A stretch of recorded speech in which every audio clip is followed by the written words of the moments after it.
Tá certo, estamos começando aqui o nosso Joga 10 aqui na Master Sport, uma jogada de mestre. Eu sou o Alex Ricardo e estamos juntos aqui, batendo sempre um papo com alguém interessante. E claro, não se esqueça, se inscreva aí no nosso canal, compartilhe o nosso conteúdo, não é? E senta o dedo no joinha, porque hoje eu tenho a alegria de receber aqui Carlos Dias, ultra maratonista, meu amigo. Carlos, seja bem-vindo. Cara, que legal que você veio, viu, meu?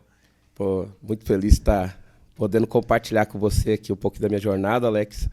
E muito obrigado pelo convite. Pô, legal, hein, cara? Só faltava você ter vindo correndo pra cá, cara. Você estava em São Paulo?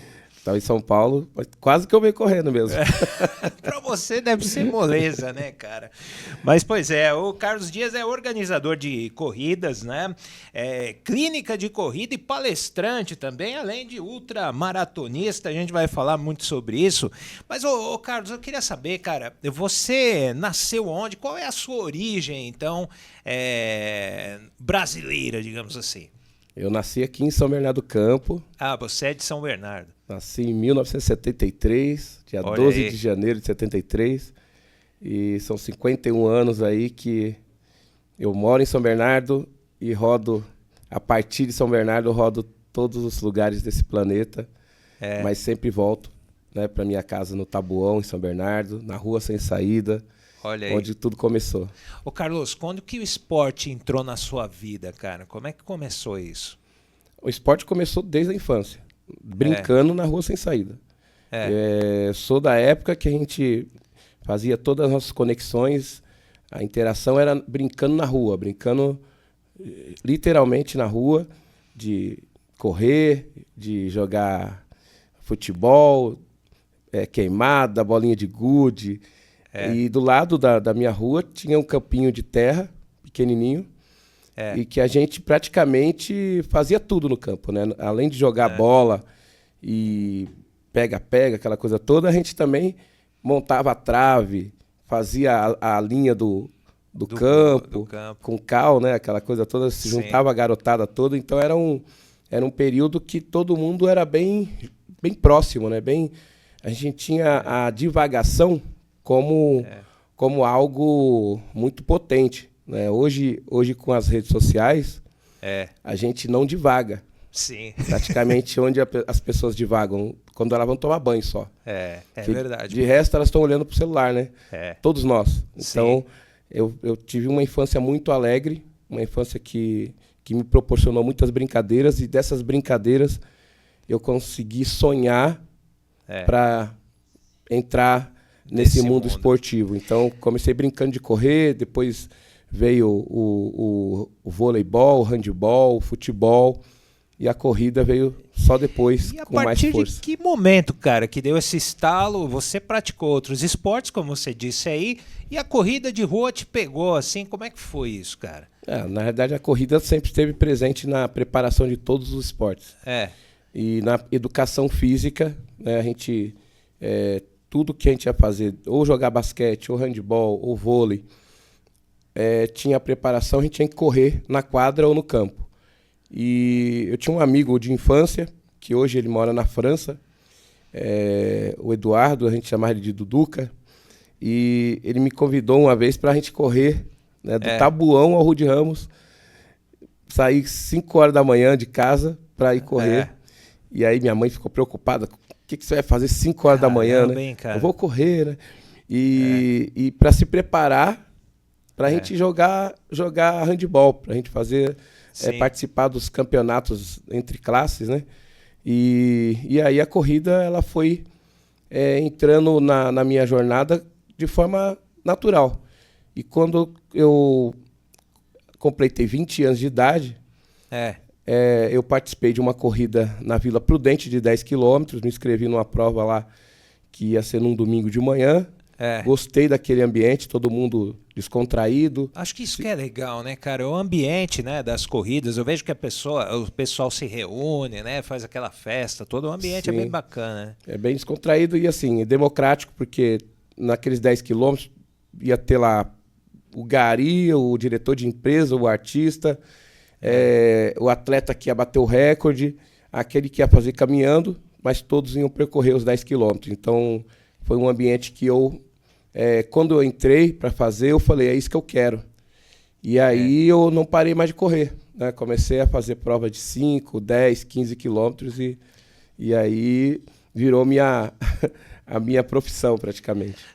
Agora, qual que foi a tua virada, assim, pô, eu tenho a capacidade de ir além disso, cara, de passar para ultramaratonista, que aí já é outra coisa, né, cara? Como é que foi isso? Todo mundo me pergunta sobre virar a chave.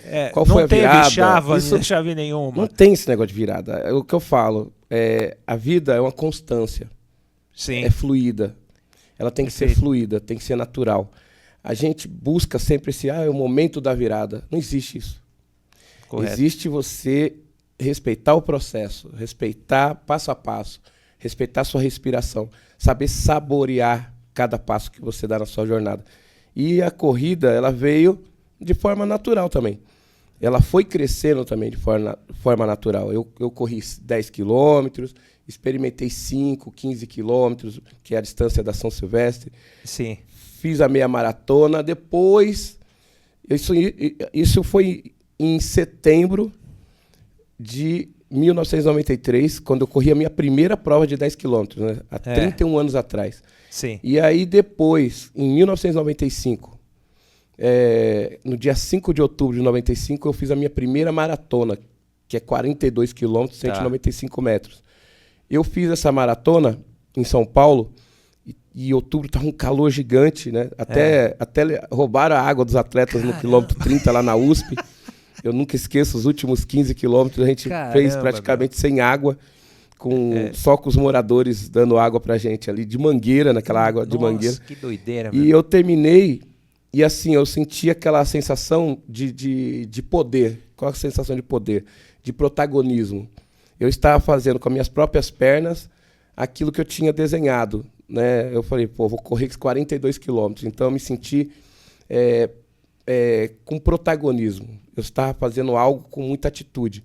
E aí eu falei, é isso que eu quero. Eu vou correr provas de 42 quilômetros. Aí eu comecei a fazer várias provas no Rio de Janeiro, interior de São Paulo, sul do Brasil. Comecei a rodar fazendo 42 quilômetros, mas eu nunca fui competitivo, que nem as pessoas ficam naquela coisa, você ganhou. Sim, E eu sempre falei que eu ganhei a prova, porque eu sempre terminei as provas. O negócio é completar, né? Eu sempre completei e sempre respeitei meu corpo.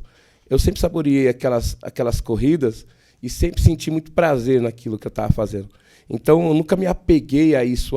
Eu sou melhor que esse, eu sou melhor que aquele. As pessoas sempre... Eu sempre deixei esse papel para as pessoas que têm essa ansiedade de perguntar para você, e aí, você ganhou? Ia lá para o Rio de Janeiro, tinha 5 mil, 8 mil atletas numa prova. E aí, você ganhou? Eu sempre falava, ganhei. Ganhei, olha a medalha aqui. Ganhei. Porque eu terminei a prova. Então, eu deixava a pessoa ficar quebrando a cabeça. Porque se eu fosse falar, não, eu cheguei lá em 3.430, ela ia subjugar aquele movimento que eu estava fazendo, ia querer diminuir, me colocar numa caixinha. Sim, né? sim. Então, eu nunca dei essa margem. Eu sempre falei, deixa ela pensar, deixa ela ficar pensando.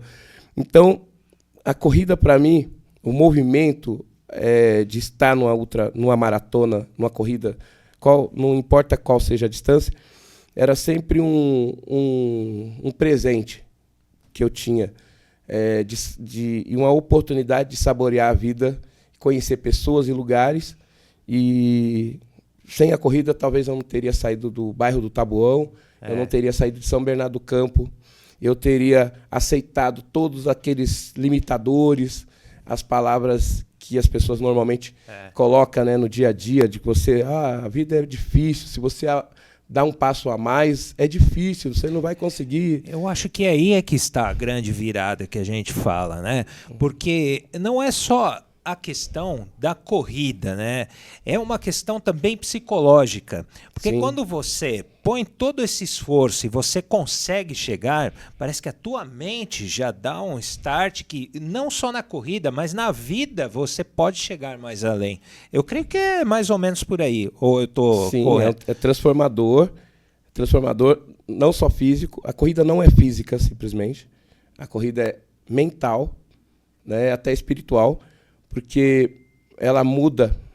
Primeiro que a gente injeta os nossos hormônios do bem aí, né, dopamina, serotonina, todas as ninas aí no nosso corpo, que são hormônios que vão te trazer o bem-estar, que vão te trazer prazer. Você vai estar com um grupo de pessoas, o momento que você está com um grupo de pessoas sorrindo, você está injetando hormônios do bem no seu organismo. Sim. No momento que você está se movimentando, também é dopamina sendo gerada. Então, a transformação química, que é química, né, que acontece no nosso corpo, mas também a transformação mental, o número de sinapses que é produzida é gigantesca, né, você consegue ampliar, né, a sua visão, mas também os seus pensamentos.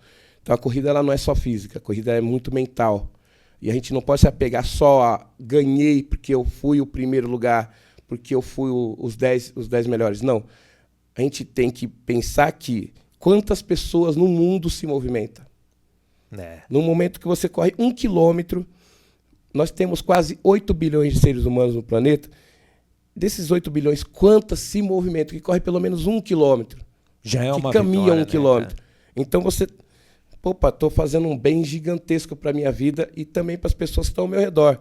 Porque é menos visita a uma farmácia, é menos visita a um hospital, é menos estresse que eu vou causar para os outros, que a minha ansiedade vai diminuir. Verdade. Né? O nível de alegria, de contágio aqui, de bem-estar é maior, então você vai gerar um imã do bem, um imã das pessoas querer estar perto de você. Então você vai começar a criar conexões valiosas. Perfeito. Não destrutivas. A corrida não é só, Carlos, você foi o vencedor, porque por isso você chegou em primeiro, então você é vencedor. Isso aí é uma consequência, né? Não, esse conceito de vencedor ou você venceu está no mundo do futebol. Se você pegar o mundo olímpico, por exemplo, quem acabamos de sair de uma Olimpíada e Paralimpíada, aqueles atletas que estão ali, todos aqueles atletas, eles representam cada cidadão, não só o brasileiro, mas de cada cidadão do planeta que tem dificuldade, que tem pouco recurso, poucas ferramentas, mas eles têm a melhor ferramenta, que é a inteligência. Ele tem o entusiasmo, ele tem a determinação de querer vencer, de querer ultrapassar esse tal do limite de ficar no status quo, onde normalmente a sociedade quer impor para ele. Então, todos esses atletas, seja ele pegar o 5º lugar na Olimpíada, ou pegar a medalha de ouro, ou ele só participar, são vencedores. Mas a gente está no mundo do futebol, o país chamado, entre aspas, país do futebol, que não é país do futebol, é o país do remo, país do barco, que a gente tem muito mais... Do Vanderlei Cordeiro de Lima, cara. Sim. Pô, sensacional, né? Mas a gente não pode ficar aceitando esse pensamento destrutivo. Quantas crianças que hoje estão fazendo terapia porque o pai, mãe, a sociedade, o vizinho impôs para eles que se eles não fizessem seu primeiro lugar, ou tivesse só 10 na escola, eles não seriam vencedores. É isso que quando eu estou correndo, eu questiono nos meus passos, sabe?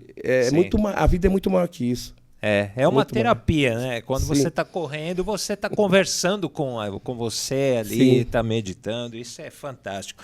Agora, Carlos, vamos falar, né, cara? Você cruzou aí os 4 desertos, né, mais importantes aí do planeta. Até a Discovery, né, fez um documentário contigo, eu não sei se foi há uns 10 anos atrás, já faz um tempo. Em 2012. 2012. E eu queria que você falasse um pouco, antes da gente falar dessas viagens. Aliás, você passou aí por Gobi, na China, né? O Ceará, no Egito, né? O deserto do Saara, a Antártida e também o Atacama, no Chile, né? Cara, sensacional, né? A gente vai conversar um pouco sobre isso, mas como é que o pessoal da Discovery te achou, cara? Foi da History. Depois veio o Discovery, mas teve a History Channel, que é tudo praticamente o mesmo grupo. O Stan Lee, que é o desenhista que criou o Homem-Aranha, que criou o Homem de Ferro, Pantera Negra, da Marvel. Sim. um cara, o ícone, né, do desenho aí mundial. Ele criou um programa nos Estados Unidos chamado Super-Humanos, e onde ele buscava pessoas comuns, pessoas do dia a dia, que faziam coisas que na mente dele eram extraordinárias. Então, ele criou esse programa, fez um sucesso gigante na América do Norte. Eu não sabia que existia esse programa.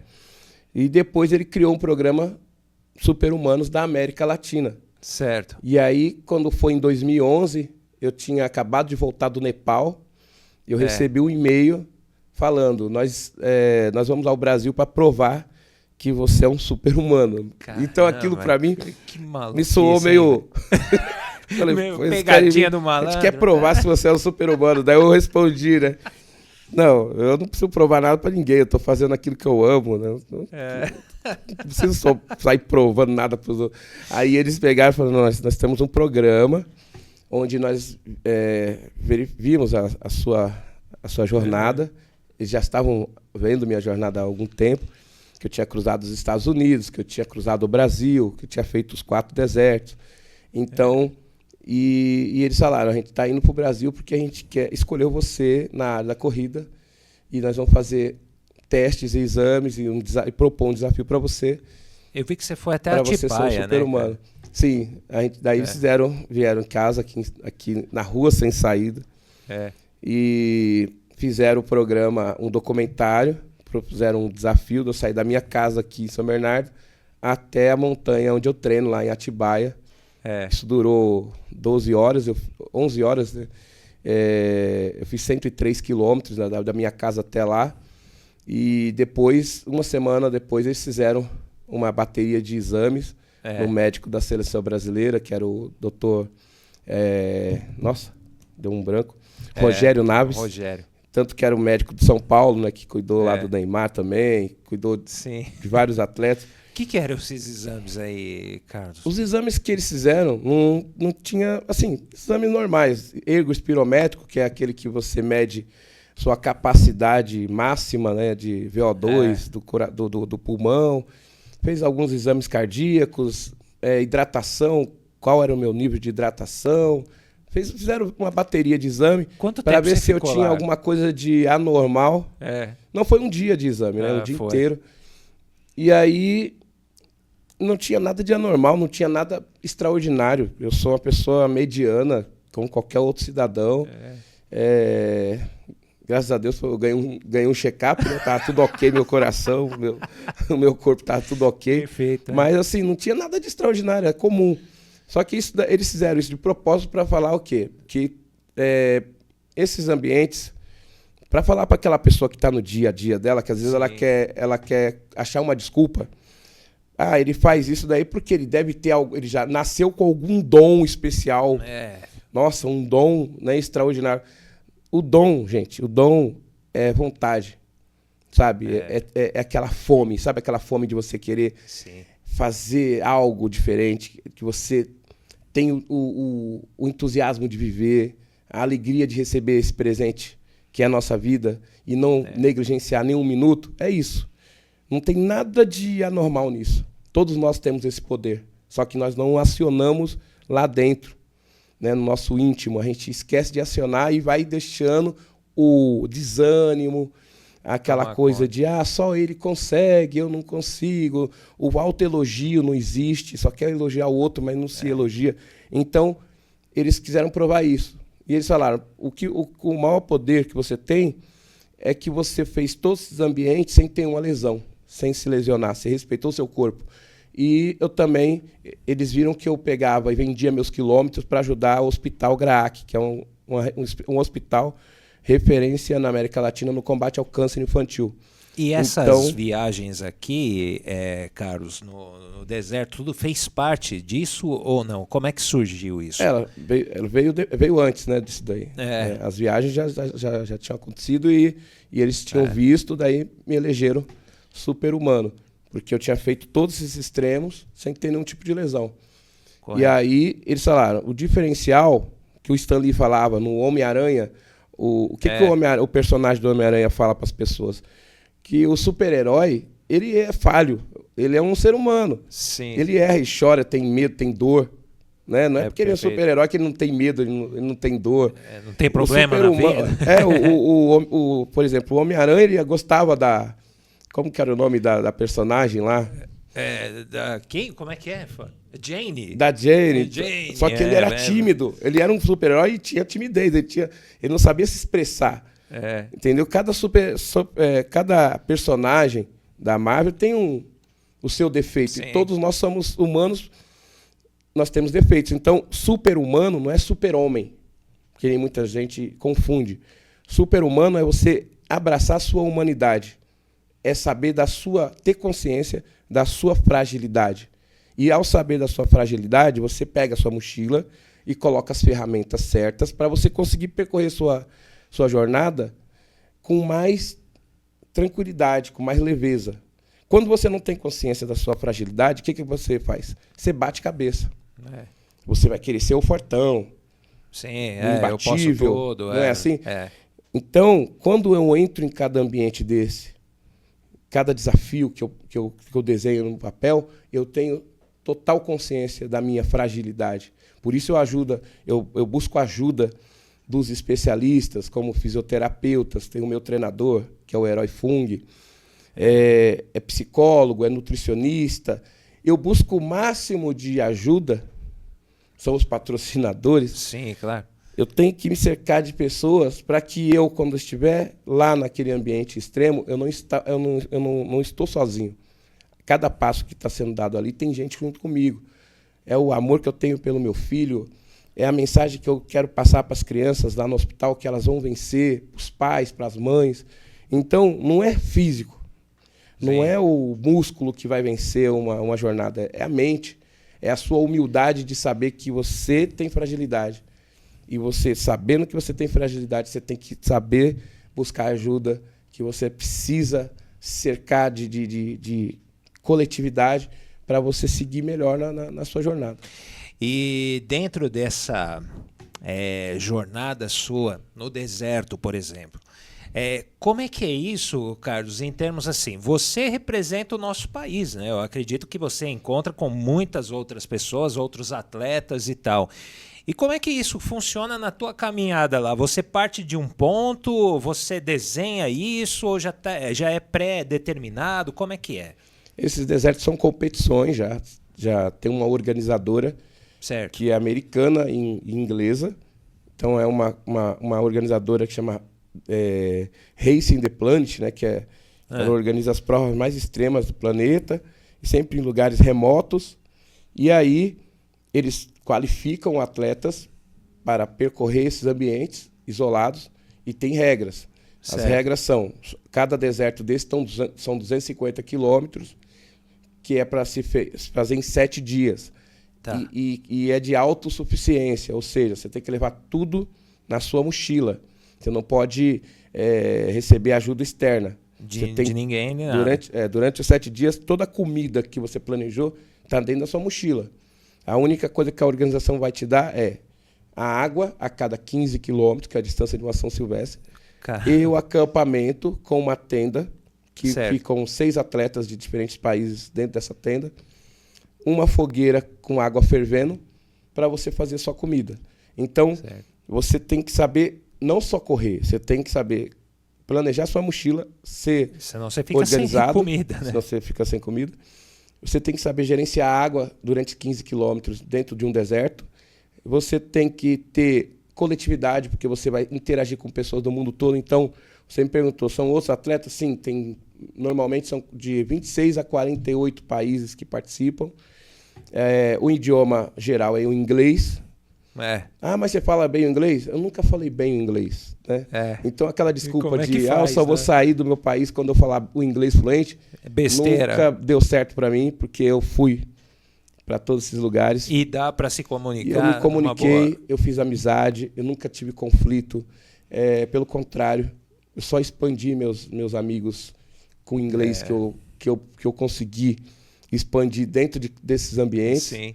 E de cada país, porque eu fui para o Oriente Médio, fui para a Ásia, para a Europa e para a África e para os Estados Unidos. Então, assim, eu fui para todos os ambientes que eu não falava a língua de ninguém.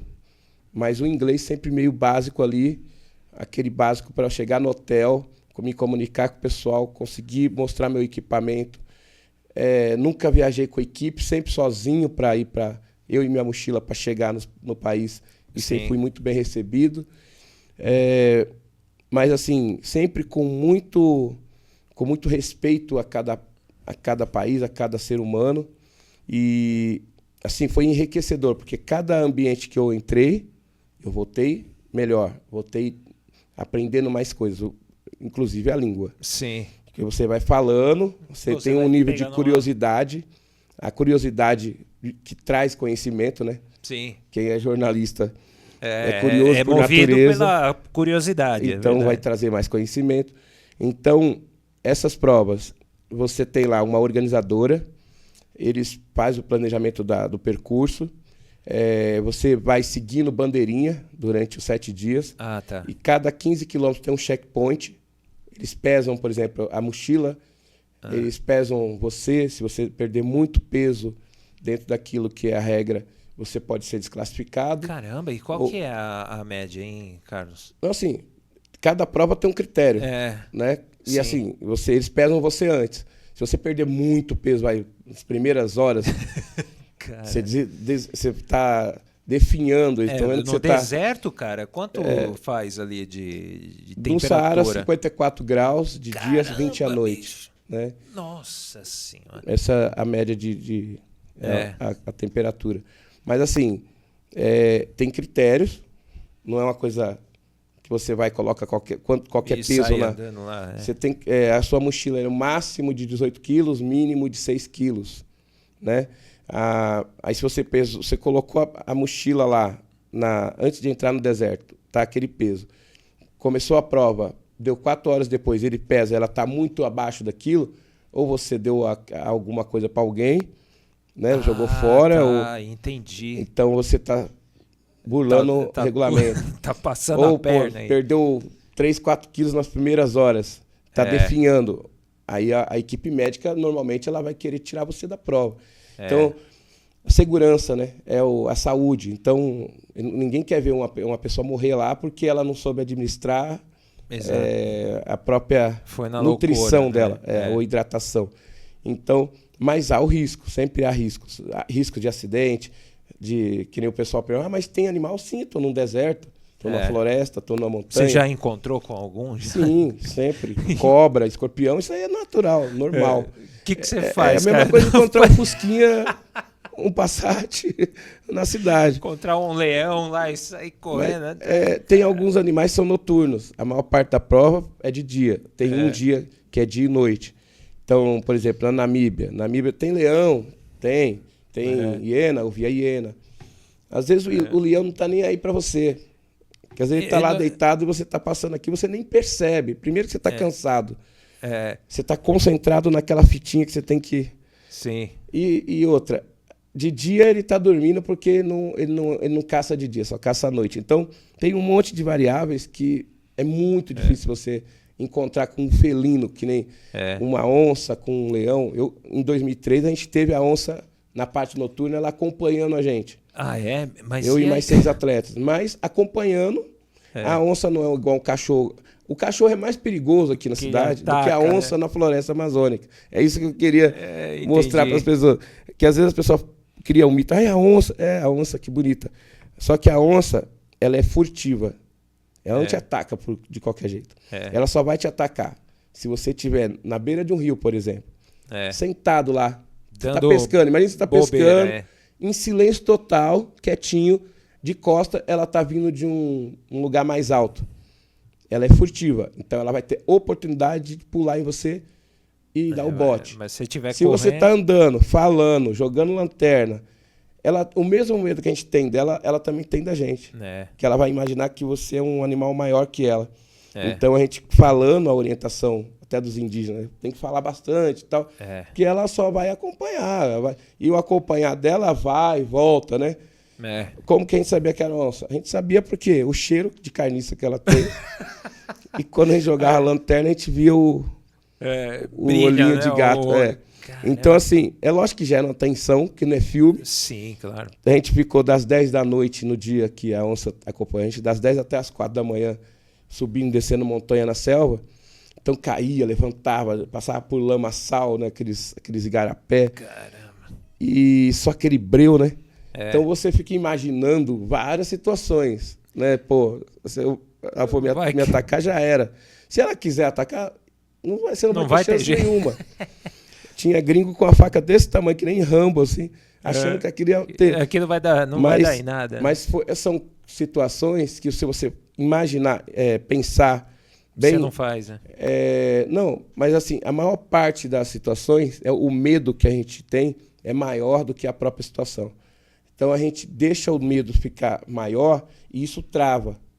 Isso gera uma tensão maior, uma ansiedade, você vai suar mais, suas batidas cardíacas vai aumentar, você pode ter um problema físico gerado por você.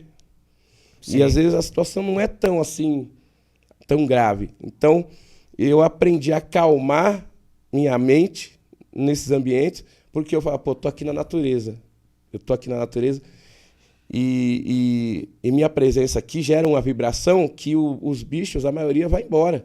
Eles não ficam. A cobra, por exemplo, se você estiver numa trilha, ela não vai ficar no meio da trilha. Por isso chama-se acidente com cobra. Nunca você foi... Já ouviu alguém falando, ele foi atacado pela cobra? Por uma cobra, não. Só no filme. É. Na realidade, não. Teve um acidente com cobra. Porque ela sente a vibração de alguém pisando naquele piso, ela vai saindo para os lados. Então a orientação, você está numa trilha, fica sempre no meio. Nunca vai sair da trilha e pisar nos lados, que normalmente ela vai estar ali. Daí você vai pisar nela, ela vai se defender. Claro. E aí vai ter um acidente com cobra. Escorpião, mesma coisa. Ele está lá na árvore, está numa pedra, você vai meter a mão lá. Fatalmente, vai. Então, eu só agradeço, porque em todos esses ambientes, o máximo que eu tive foi espinho. Ferroada de abelha, que nem eu tomei umas 8 ferroadas de abelha na Amazônia. Fiquei que nem aqueles autofilistas. Encheram meu pescoço de ferroada, eu fiquei 3 dias. Bicho, e dolorido, quando acontece isso, você continua correndo? Continua correndo, mas com dor, né? O atleta, normalmente, ele tem uma... Naturalmente, o atleta ele supera mais a dor. Ele sabe lidar mais com a dor. Mas depois que termina a prova, essa dor, isso que eu ia te falar, ela fica maior. Então, normalmente, as minhas dores é em casa. Quando eu chego em casa, eu estou sempre cheio de dores. Porque lá você tem todos os hormônios que eu falei, né? Os hormônios injetados que te protegem, que te blinda. A dopamina te blinda. A serotonina te blinda. A própria adrenalina. Então, você não vai sentir a dor com tanta intensidade. Mas depois que para, aí você vai começar a sentir várias dores. Um espinho, que lá tem o tucumã, por exemplo, uma árvore de tucumã é cheia de espinho. E os espinhos são gigantes, tamanho de uma caneta. E você passa... Aí se você tocar, a ponta do espinho fica no seu corpo. E aquilo, dependendo da pessoa, pode dar uma ferida gigante ou só dor.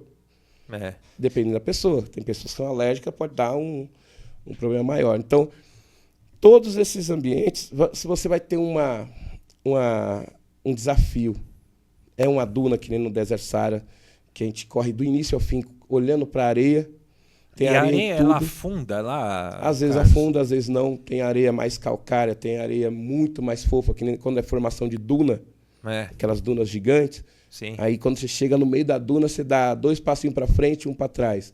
2 para frente, 1 para trás. Então, é um jogo de paciência. Quanto mais você acelera, mais para trás você fica. Então, você tem que ter constância, né? Entendi. Agora, você falou de competição e tal. Nesses casos aí, são os atletas ali e se acontece um acidente, eles param, te ajudam? Tem Como resgate. É que é isso aí? Existe o resgate, só que assim, como eu falo, são lugares remotos. Você está lá, por exemplo, na Mongólia, numa planície ou numa montanha. A cada 15 quilômetros tem um checkpoint com médicos, com pessoal habilitado, né? Você tem uma base com helicóptero, tem vários sistemas de segurança. E tal, né? Mas você está num ambiente natural. E tem em cada mochila de cada atleta tem um spot. Que spot é um GPS não, um localizador Ah, tá. Que joga lá no satélite e vai fazer lá um cone e vai te localizar. Só que essa localização, dependendo de onde você está, não é exata. Certo. Você pode estar... Eles podem falar, pô, está aqui ó, num raio de 5 quilômetros. Então, até um resgate chegar, ou helicóptero, e não conseguir descer e orientar alguém para chegar uma equipe por terra, pode demorar 1 dia, 2 dias, pode demorar algumas horas. Então, todo atleta que participa dessas provas, ele tem que ter essa consciência e tem que ter o autocuidado. Ele não... Por isso que eu falo, a gente não é super-herói. A gente sabe da nossa fraqueza e a gente sabe, dentro da natureza, o tamanho que a gente é. Então, a gente respeita tanto essa natureza que a gente sabe onde está pisando. Se a gente estiver numa cordilheira e se a gente for muito... eu sou o melhor do planeta, não vai acontecer nada comigo, uma pedrinha te derruba lá de cima e já era. Você não volta mais. Se você quer, não, eu estou cansado, mas eu vou passar por essa fenda aqui e que eu sou muito bom, nunca aconteceu nada comigo, eu vou passar por essa fenda. E de repente, naquela fenda... você vai ficar no caminho. Você de repente passa mal. Então vai demorar 4, 5 dias para um helicóptero chegar ali, ou alguém descer de rapel, alguma coisa assim, você não vai voltar. Então a gente tem que ter essa consciência, saber, a gente assume os riscos, mas quando você assume os riscos, você se planeja, você estuda e você respeita aquele ambiente. Então, eu respeitei todos esses ambientes que eu fui e voltei, máximo com uma bolha no meu pé. Mas você já passou mal em alguma dessas situações aí? Sim, já passei mal no Sri Lanka. Sri Lanka foi uma prova... todos sabem como é difícil aqui no Brasil a gente buscar patrocínio.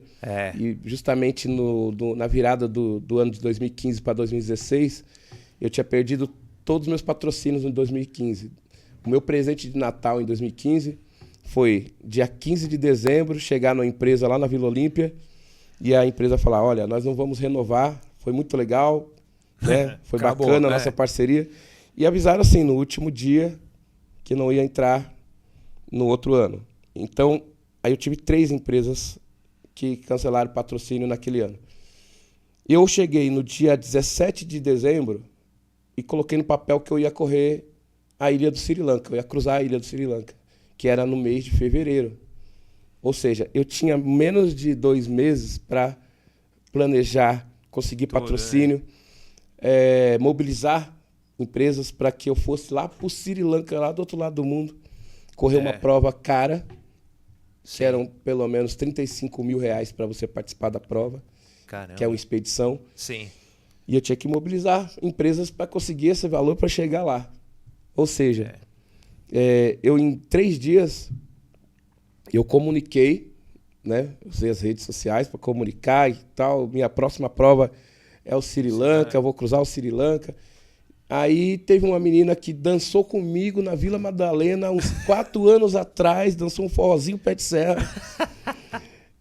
Ela viu na rede social, ela falou assim, Carlos, nossa, que coisa louca. Eu tava falando justamente de você. Porque quando a gente dançou, eu perguntei se você era professor de dança e você falou, não, eu sou corredor. Eu gosto de dançar. Aí eu entrei no seu Instagram e fiquei te acompanhando. E eu estou numa reunião com uma empresa polonesa de nutrição, de suplementação, né? Sim. E eu falei para eles de você. Você topa conversar com eles? Eu falei, lógico. Olha só aquilo. Né? Naqueles dias, 17 de dezembro. No dia 21 de dezembro, eu estava conversando com o CEO da empresa polonesa. E eles adoraram a ideia do Sri Lanka, abraçaram a ideia, falaram assim, a gente não tem o valor inteiro. Nós vamos criar uma campanha, um crowdfunding, né, que é um financiamento coletivo. Eles tinham a produtora dentro da empresa, na Vila Madalena, no escritório. Fizeram a gravação dos vídeos, tudo lá em um dia. E aí eles pegaram e falaram o seguinte, ia criar um produto na Polônia, que era uma glutamina, né? Sim. Para vender na Polônia e que ia ter o meu rosto nesse produto. Entraram em contato com um artista lá da Nova Zelândia. O cara criou esse rosto que está no meu livro aqui, ó. Nossa, cara. Esse rosto virou um produto. Ele virou Mostra um produto. lá, Carlos. Aí. Esse rosto virou um produto de uma glutamina lá na Polônia, que ficou sendo vendido no mês de janeiro inteiro. para conseguir financiar Que sensacional, a prova, cara. a minha inscrição, né? E a minha passagem lá para o Sri Lanka. Caramba. E parte do valor que arrecadou, que foi o do crowdfunding, a gente arrecadou uns R$6.000.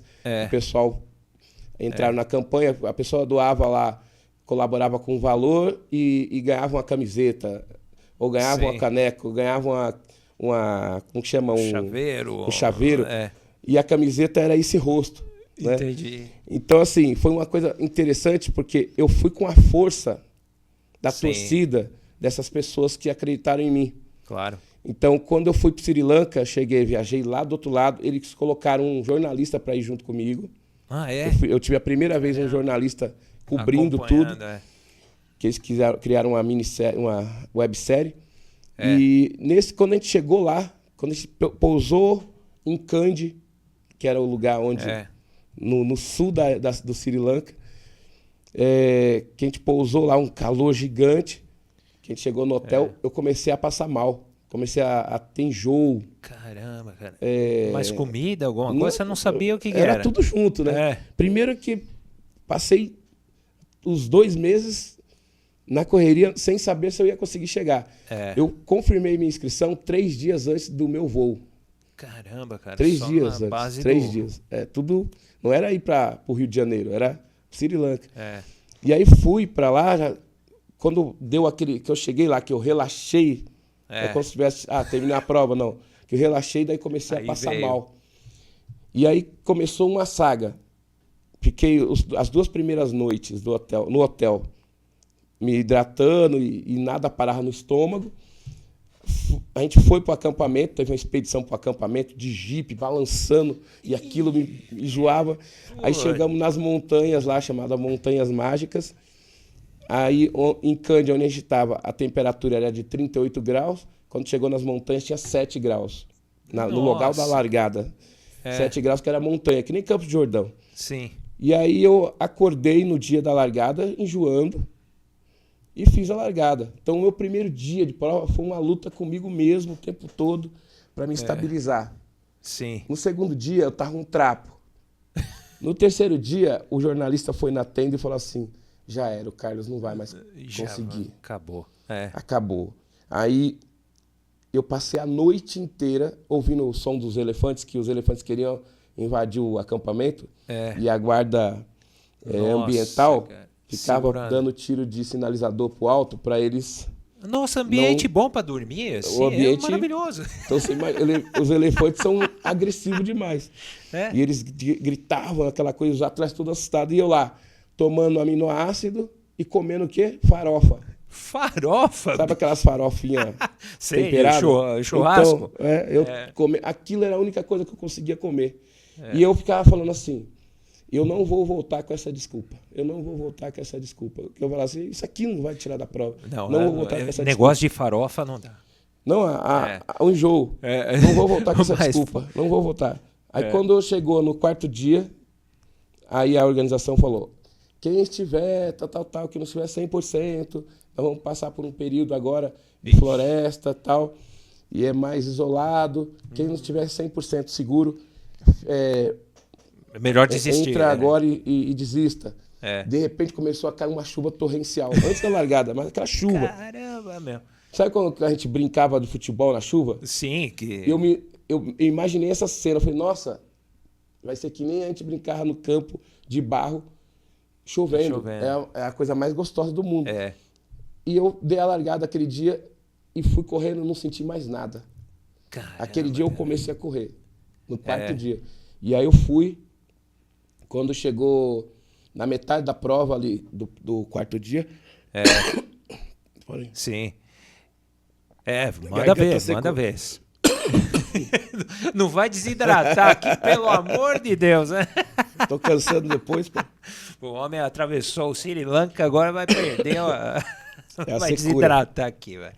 Aí quando chegou no 4º, né, no finalzinho desse dia, tinha uma atleta americana, e ela estava toda inchada de tanto levar picada de mosquito. E ela estava chorando mesmo, chorando copiosamente. E ela tinha uma ONG que levava mulheres do Afeganistão para fazer essas provas. E lá tinha 2 mulheres que ela levou. E essa é a primeira vez que elas iam fazer uma prova desse tamanho. E ela tava chorando. E nesse dia eu também tava fraco. Eu peguei e coloquei a mão no ombro dela e gritei, né? Mas eu gritei, eu não falei, né? Eu falei, you strong lady. Com inglês bem perfeito, né? You strong lady. Eu falei desse jeito. You strong lady. Pra quem entende aí, eu queria falar, você é uma mulher forte. Daí eu falei, see you infinity. Eu vejo você no final. Boa. Mas eu dei um grito, não fui gentil, né? Aí ela olhou assim, meio que soluçou e falou, ok, Carlos. E eu fui embora correndo. Aquilo me deu uma força maior, eu acho que em mim, do que nela. Eu dei uma chamada, eu falei, você é uma mulher forte. Eu falei, não desista, né? Você é uma mulher forte. E eu vou te ver no final. Aí eu fui, cheguei na prova, cheguei no acampamento. Fiquei na linha de chegada esperando ela. 6 horas depois ela chegou. Nossa, ovacionada e tal. Que loucura. Aí ela me abraçou assim, mas choramos juntos ali, né? Cara, e foi muito emocionante. Hein, meu? Que eu estava fraco. E eu encontrei força para incentivar ela ali. No final das contas, terminei a prova. Ela também terminou a prova. A gente chegou numa vilinha de pescador, coisa mais linda, com o povo local dançando e tocando instrumentos, tudo. Eu ouvi meu nome sendo gritado pelas pessoas que estavam ali. Nenhuma era latino-americana, né? Tudo de outros países. Então aquilo foi muito forte para mim. Depois de tudo que eu passei, né? Cheguei naquele lugar.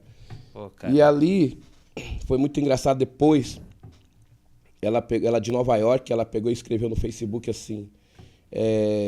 I love you, Carlos Dias, né? I love Carlos Dias. Aí o pai dela foi lá e colocou assim, quem é Carlos Dias? Isso pro mundo todo ver, né? Quem é Carlos Dias? Daí ela fala, Carlos Dias me salvou na trilha do Sri Lanka. Ele foi o meu salvador. Aí ele pegou e escreveu, I love you, Carlos Dias.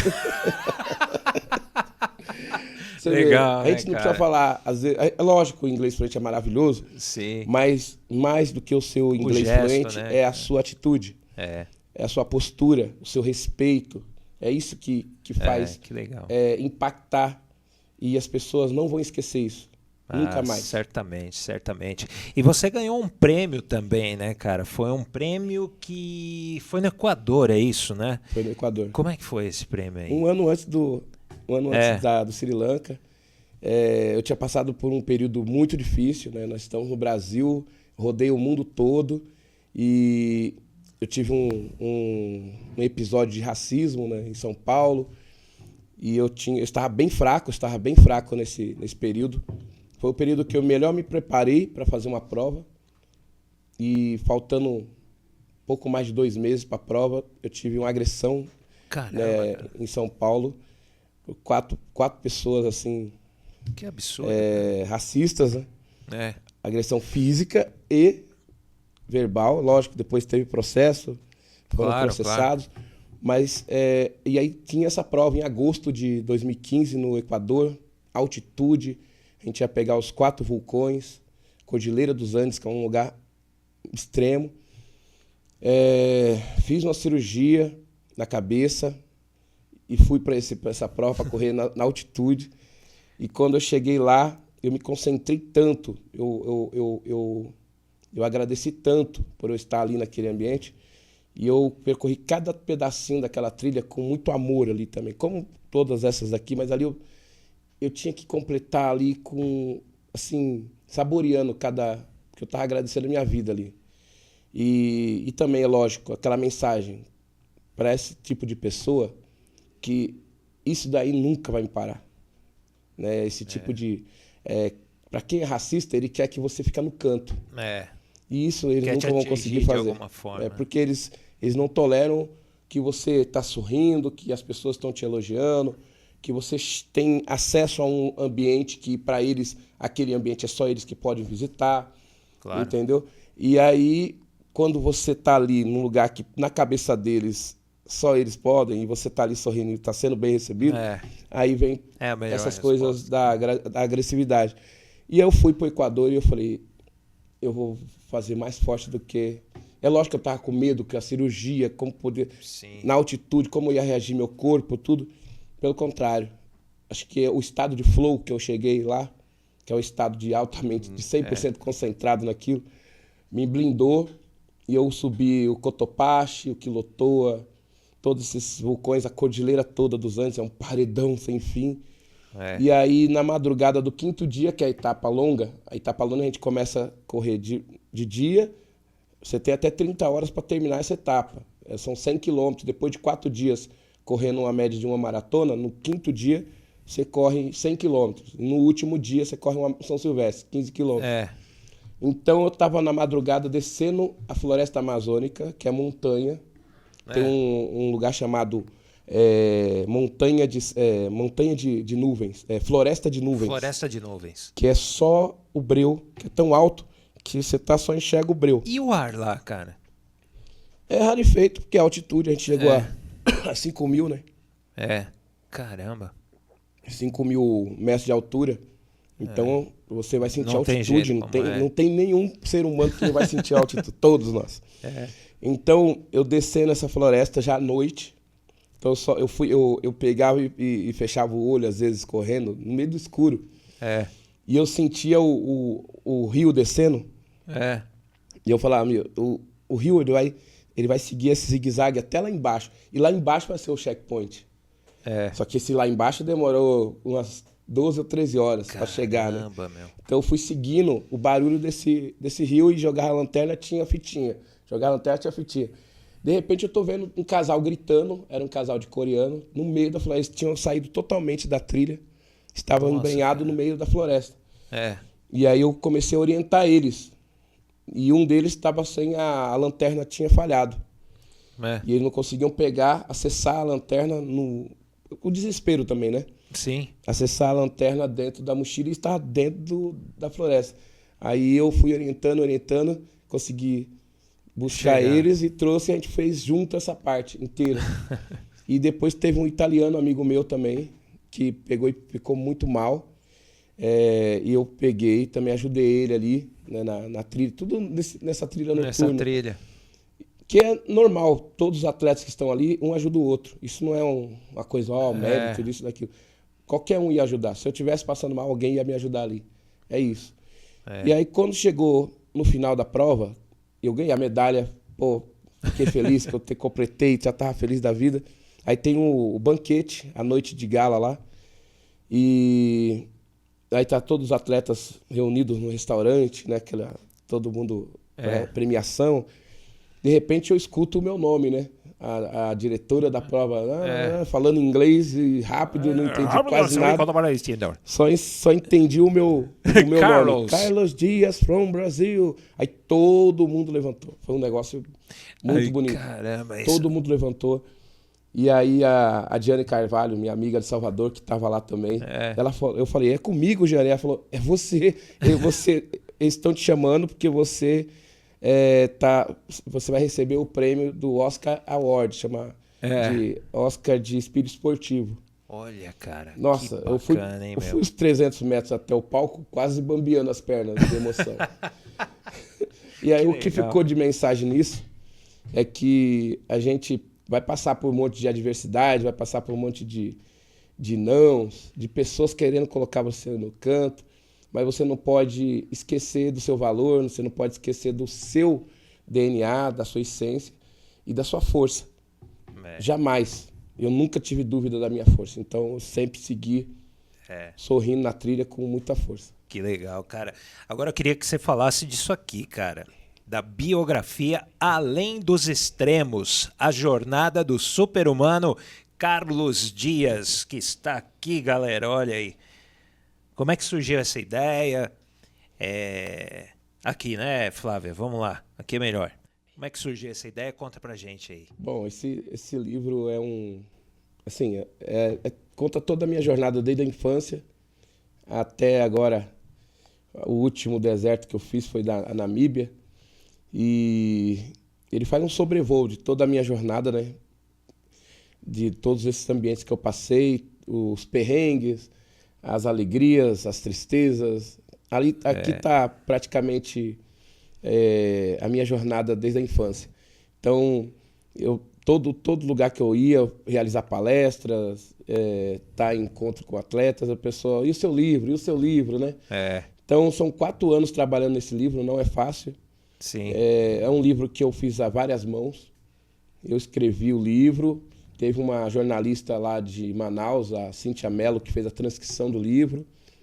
Peguei uma diagramadora que é de Curitiba, mora em João Pessoa, a Maria Cristina. Depois teve a Angelita Machado de Taubaté, que fez a revisão, correção do livro ali, a revisão. Sim.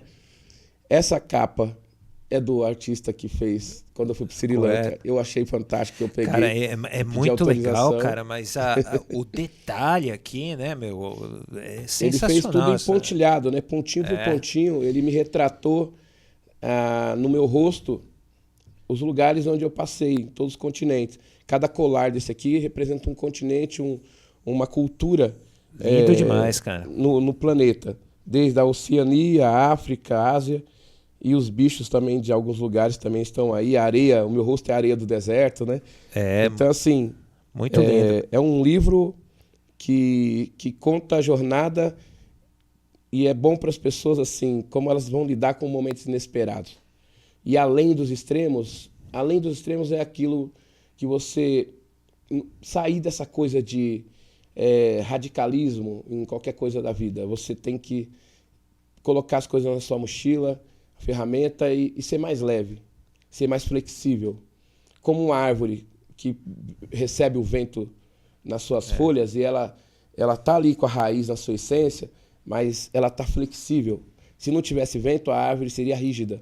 Mas como ela tem ventania, ela é mais flexível. Então, saber lidar com esses momentos inesperados e não ficar amargo, não ficar carrancudo. Verdade. Poder entregar um pouquinho mais de alegria, um pouquinho mais de sorriso para as pessoas. Minha mãe falava assim, leve seu sorriso como um passaporte. E é verdade, como abre portas, né, abre cara? Portas. Um belo sorriso abre portas. Abre portas. E nesses 82 países que eu pude passar, foi justamente o sorriso que foi o meu maior passaporte, minha maior fonte de conexão com as pessoas. Então, não coloquei em editora, porque esse livro também tem um propósito. Eu continuo, como eu falei, as minhas corridas, eu criei a campanha chamada Transforme Quilômetros em Cura, que eu vendo meus quilômetros para o GRAAC. Então, cada livro desse que as pessoas compram, uma parte é doada para o GRAAC, aqui em São Paulo, e para a CACE, que é uma associação que também trabalha com crianças com câncer, lá em Vitória, no Espírito Santo.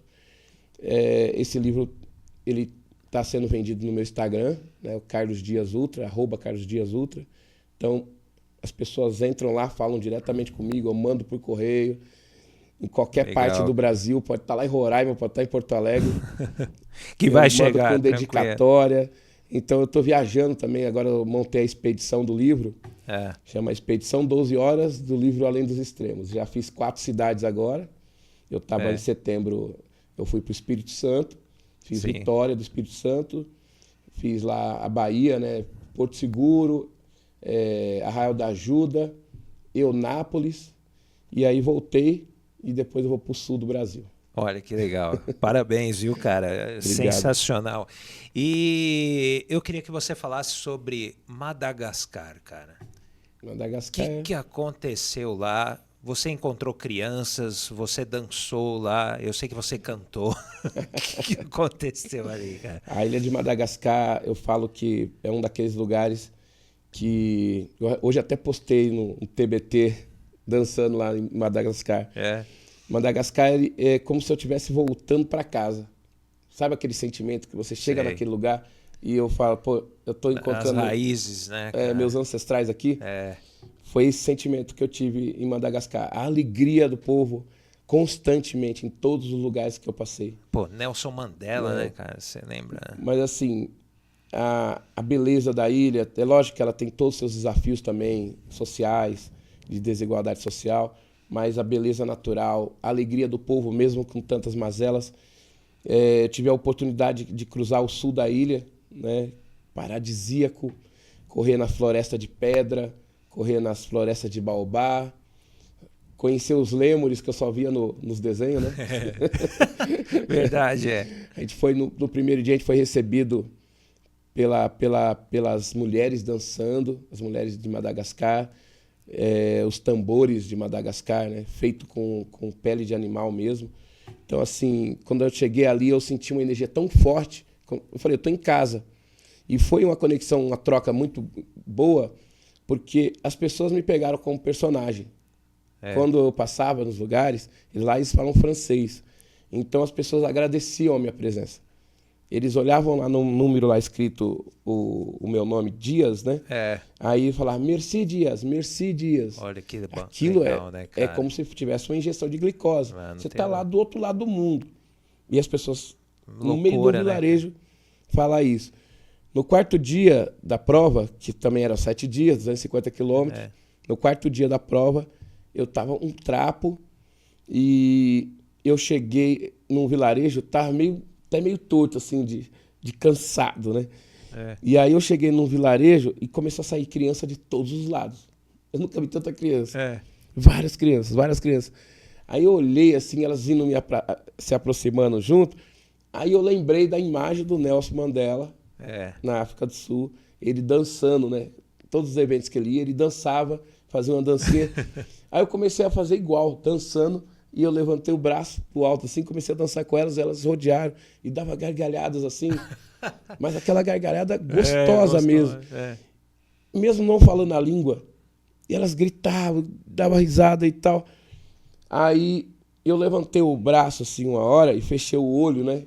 Como se parece, eu tô no melhor lugar do mundo agora. E aquilo, eu saí daquele lugar e continuei a corrida, eu esqueci que eu estava cansado. Eu esqueci de que eu estava cansado. Os últimos 3 dias de prova, eu voltei com muita força, muita energia depois daquele momento. Foi uma injeção realmente de ânimo incrível. Nem imagino.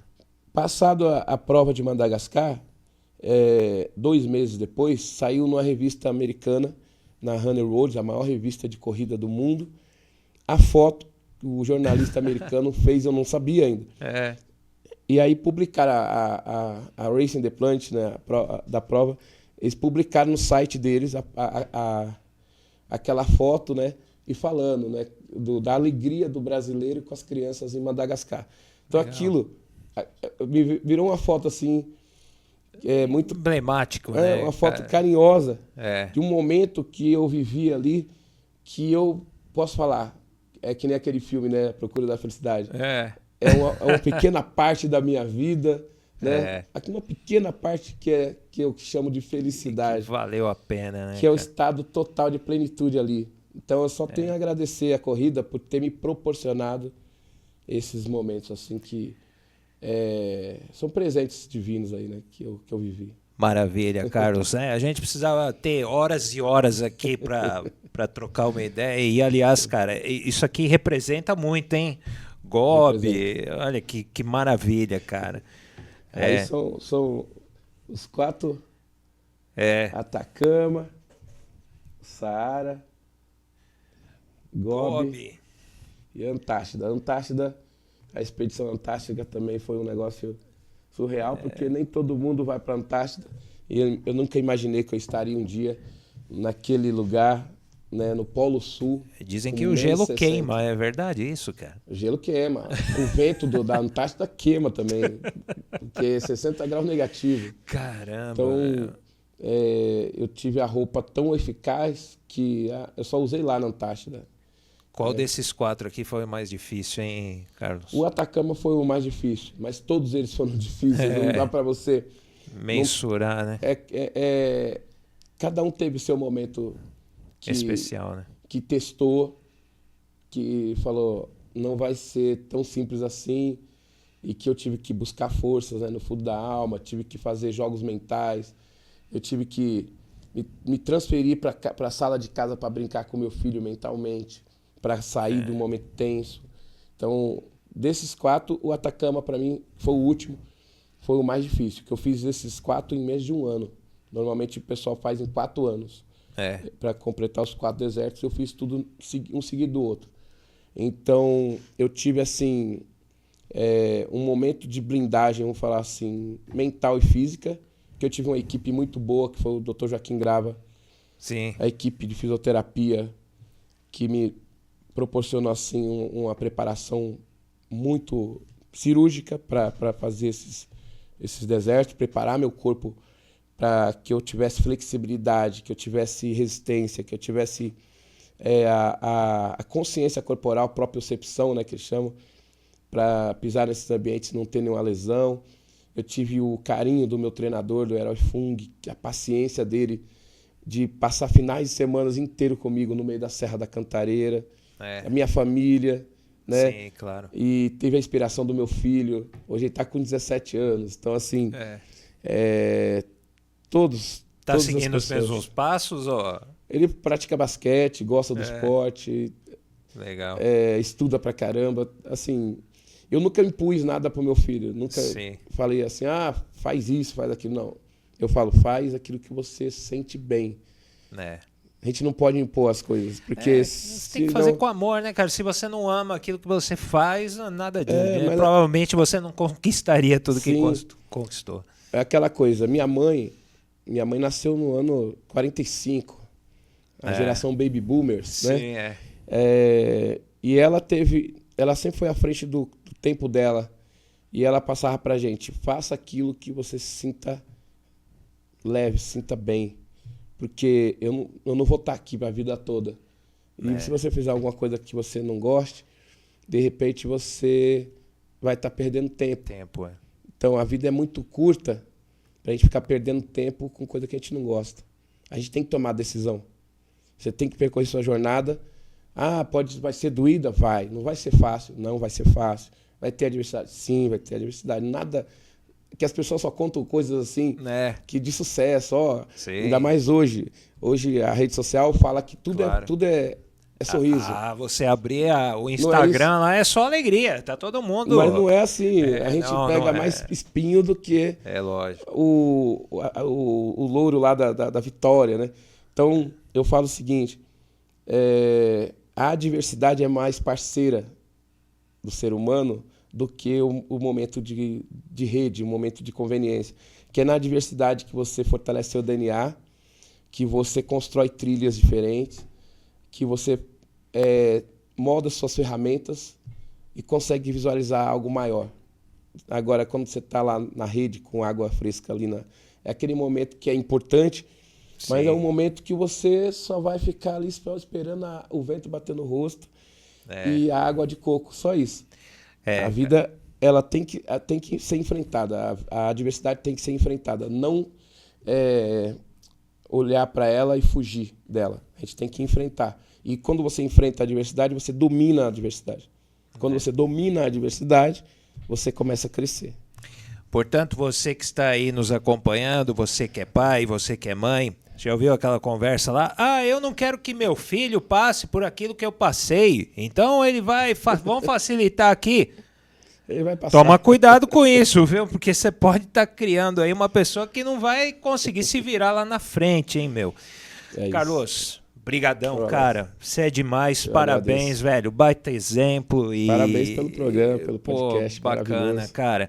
E eu quero que você deixe aí também, repita, né, suas redes sociais aí, como te encontrar para adquirir o livro e, enfim, bater um papo aí. E eu quero agradecer o Guina, a Flávia, o Otávio, né? Que são pessoas, para mim, seres humanos incríveis, que a amizade, assim, muito... Quando eu comecei lá atrás, o Guina já estava ali fazendo o prêmio, eu tenho um troféu que ele fez. É o Prêmio Livre de Comunicação, é isso aí. Lá no Baeta Neve. Então eu agradeço a amizade que eu tenho com esses três seres humanos. Agradeço pelo convite. Eu que agradeço, uma honra. Para estar conversando com você e fazer o convite para as pessoas, mais uma vez, adquirir o livro Além dos Extremos. Vocês vão estar lendo esse livro e aí encontrando dentro da sua jornada, né, uma maneira de você enfrentar os momentos inesperados com uma postura mais vencedora. E saber que a gente tem que sair da nossa zona de conforto. Não é só uma frase bonita. Sair da zona de conforto a gente consegue crescer, a gente consegue visualizar algo maior na nossa vida. Maravilha. É isso aí. Carlão, obrigado. Obrigado, Flávia. Obrigado, Guina. É isso aí, gente. Você sabe, o nosso Joga 10 está aqui na Master Sport. Não se esqueça de curtir aí a nossa página, de se inscrever no nosso canal. Compartilhe esse conteúdo e até a próxima semana. Valeu, gente. Tchau.